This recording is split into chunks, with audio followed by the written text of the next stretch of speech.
আচ্ছা, এবার আরেকটি বিষয় জানিয়ে দিচ্ছি।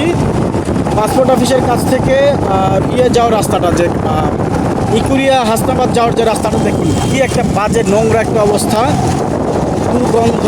মানে তারা যাতায়াত করে, তবে আগে এক সময় কিন্তু আমি যখন আসছি তখন কিন্তু এরকম দেখিনি, একেবারে নিট অ্যান্ড ক্লিন ছিল এবং যে পরিবেশটা ভালো ছিল, দুপুরে রাতে সন্ধ্যা যখনই আসতাম ভালো একটা পরিবেশ ছিল। কিন্তু এখন দুর্গন্ধে মানে মানে বাজে একটা অবস্থা। তো সংশ্লিষ্ট কর্তৃপক্ষ চেষ্টা করবেন। এই যে দেখুন রাস্তা পর্যন্ত পানি চলে আসছে, আসলে বলার কোনো ভাষা নাই। এটার জন্য দায়ী কিন্তু আমরা নিজেরাই, সাধারণ জনগণ এটার জন্য দায়ী। এটা নিশ্চয়ই বাইরে থেকে কেউ এসে ফেলে যায়নি, এই ধরনের ময়লার স্তূপগুলো করেনি।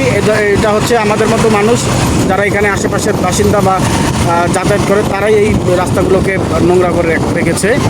তো সংশ্লিষ্ট কর্তৃপক্ষ ভিডিওটি দেখলে অবশ্যই চেষ্টা করবেন এটা সমাধানের কোনো রাস্তা আছে কি না। জায়গায় জায়গায় পরিবেশটি নষ্ট করে দিয়েছে, অথচ চারিপাশে কিন্তু মাওয়া থেকে পোস্তগোলার যে রাস্তাটা, সেটা যাওয়া যাবে। এই যে এই জায়গায় আবারও সেই ময়লার স্তূপ, প্রচণ্ড ধরনের একটা নোংরা। অনেক দূর থেকে পর্যন্ত প্রায় কাছাকাছি চলে আসছি, অথচ নোংরা বাজে একটা অবস্থা, দুর্গন্ধযুক্ত অবস্থা। এখানে লোকজন যাতায়াত করছে। আসলে এটা যদি সংশ্লিষ্ট কর্তৃপক্ষ উদ্যোগ নেয় তাহলে খুব সহজেই সমাধান হবে। দেখুন কি একটা অবস্থা, নোংরা একটা অবস্থা, ঝিলমিল আবাসিক এলাকা। ময়লার স্তূপ করে ফেলছে এখানে প্রত্যেক দিন হাজার হাজার মানুষ। এটা হচ্ছে পদ্মা সেতু কানেক্টিং রোড। বজ্র ব্যবস্থাপনার জন্য দুইটা কমিটি আছে, দুইটা মনিটরিং উপকমিটি আছে, একটা দক্ষিণ কেরানীগঞ্জ থানার উপকমিটি, একটা হচ্ছে মডেলের উপকমিটি। তারা এই বজ্র ব্যবস্থাপনা করার জন্য, ডাম্পিংয়ের জন্য কোনো ব্যবস্থা নিচ্ছে না। বাম পাশে যাচ্ছে হচ্ছে পোস্তগোলা ব্রিজ। এইটাতে যাওয়ার সময় আপনারা দেখতে পারবেন ময়লার স্তূপ। জনগণের যাতে এইটা ভোগান্তি কমে, জনগণ যাতে এই ভিডিওর মাধ্যমে কর্তৃপক্ষের কাছে আমাদের আকুল আবেদন, আপনারা দ্রুত ভিত্তিতে এই ময়লাগুলোর একটা সঠিক বজ্র ব্যবস্থাপনার স্থান খুঁজে বের করেন।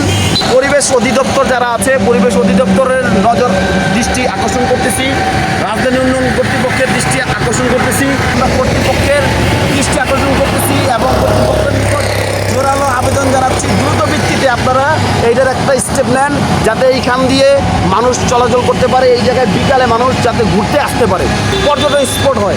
ময়লার স্তূপ আমরা চাই না। ধন্যবাদ সবাইকে। আসসালামু আলাইকুম। সুপ্রিয় দর্শক, আসসালামু আলাইকুম। আমাদের ইতিমধ্যে আমাদের নাদিম ভাই কিন্তু বিষয়টা দেখিয়েছে। দেখে দেখেন ময়লার যে স্তূপ, আমিও পূর্ব ভিডিওগুলো নিয়েছি, সেগুলো আমি যদি আমার বলার কিছু নেই, যা কিছু বলার নাদিম ভাই বলে দিয়েছে। তো সংশ্লিষ্ট কর্তৃপক্ষের নিকট একটাই দাবি এবং জনগণেরও দাবি, সাধারণ যারা এখানে ঘুরতে আসে, যারা সাধারণ দেশের নাগরিক, তাদের একটাই দাবি যেন যারা সংশ্লিষ্ট কর্তৃপক্ষ রয়েছেন তারা নিজ দায়িত্বে পরিবর্তন করার চেষ্টা করবেন। অর্থাৎ এই ময়লার ঋতুগুলো কোথায় ডাম্পিং করার ব্যবস্থা করা যায় এবং এখান থেকে সরানো যায়, কীভাবে সরানো যায় তা আপনার চেষ্টা করবেন, জনগণের উপকার করার চেষ্টা করবেন। সবাইকে আবার স্বাগত জানাচ্ছি। আমি তারেক হোসেন বাপ্পি। আর এই মুহূর্তে কেরানীগঞ্জের ঝিলমিল থেকে আমি নিচ্ছি।